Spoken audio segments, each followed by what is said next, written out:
Welcome to This Explainer.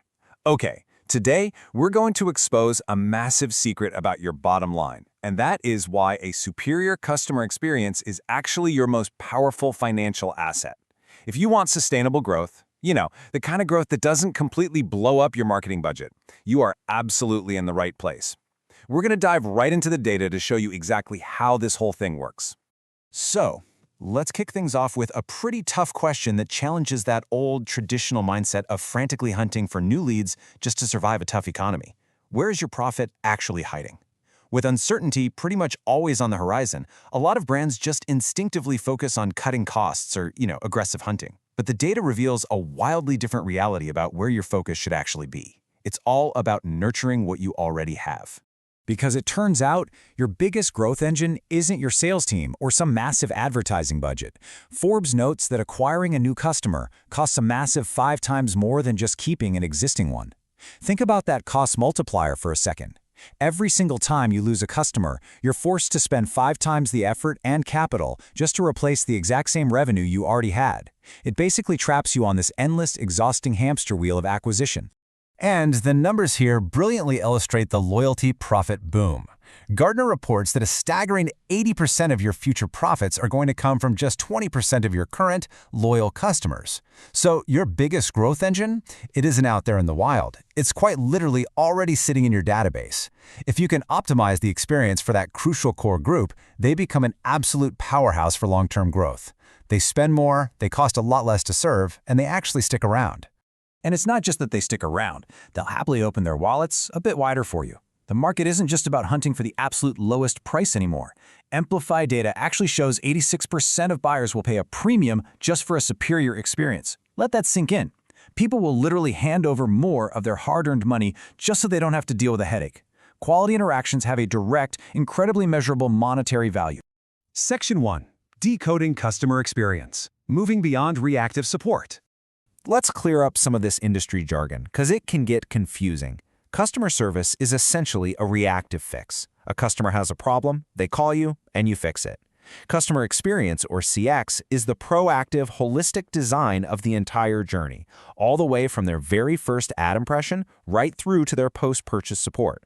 Basically, CX is the overall health and wellness plan, whereas customer service is just the emergency room. And the absolutely crucial point here is that you really cannot afford to get this holistic journey wrong. The stakes are just too high. Over 60% of customers will flat out abandon your brand after just one single poor experience. Boom, gone. In today's hyper-competitive market, you almost never get a second strike, let alone a third. Section 2. Essential CX metrics. The measurement toolkit.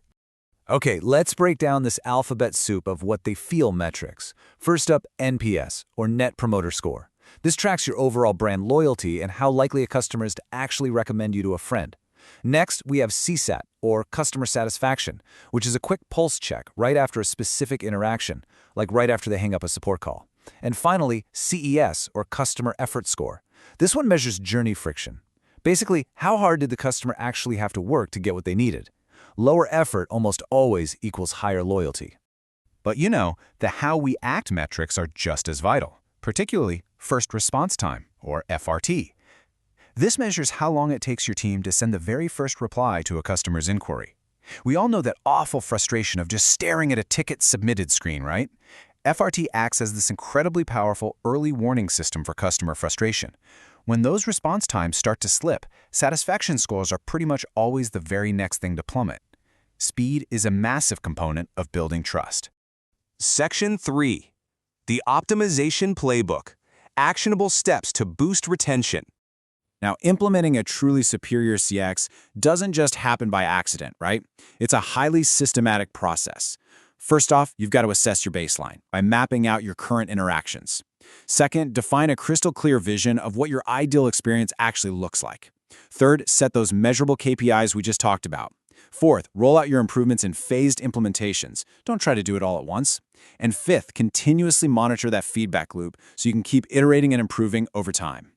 Within that broader strategic framework, you really need to deploy data-driven tactics. Think of this like a unified strategy. You map out the entire customer journey to spot those annoying friction points, all while ensuring omni-channel consistency. That means the customer feels like they're dealing with one cohesive company, whether they're clicking around your app, browsing your website, or talking on the phone. From there, you personalize their onboarding based on how they actually use your product, and then, this is huge, use that data to build proactive churn models. That way, you can step in and save the day before a frustrated customer decides to pack up and leave. And what's super fascinating here is how directly speed correlates to your success.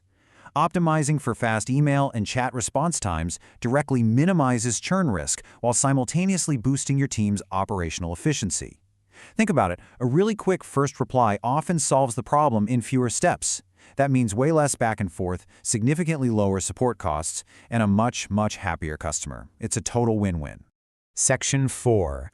Avoiding common CX traps, mistakes that derail optimization. So even with a fantastic playbook, there are definitely a few costly traps you've got to avoid. For starters, don't focus so heavily on your digital touchpoints that you completely neglect the human elements, like phone support. Likewise, you absolutely cannot ignore your internal team. Frustrated staff simply will not deliver exceptional service. It's just a fact. Also, keep an eye out for survey fatigue. Don't overwhelm your clients with a questionnaire after every single tiny action they take. And finally, never ever make massive structural changes based on gut assumptions without A/B testing them first. To really grasp the full picture, you always have to contrast what your customers say with what they actually do. Surveys are great for showing you the emotion, but behavioral data, like exactly where they drop off on your website or which features they completely ignore, that gives you the raw, unfiltered reality of their experience. If they tell you they love the product in a survey, but their usage is totally dropping off a cliff, well, you've got a hidden friction point that you urgently need to fix. Bringing this all back to your bottom line, I really want you to remember this core thesis from the data we've unpacked today. Investing in a seamless, holistic customer experience is not a cost center. It is literally the ultimate engine for your long-term profit.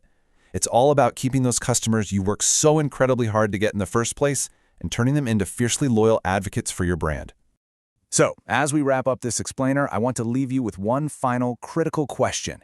Take a really close look at your operations today. Are your response times and your touch points actively building a strong moat of loyalty around your brand, or are they slowly driving your hard-earned profit directly into the hands of your competitors? The data has definitely spoken, but the next move is entirely up to you. Thanks so much for joining me today.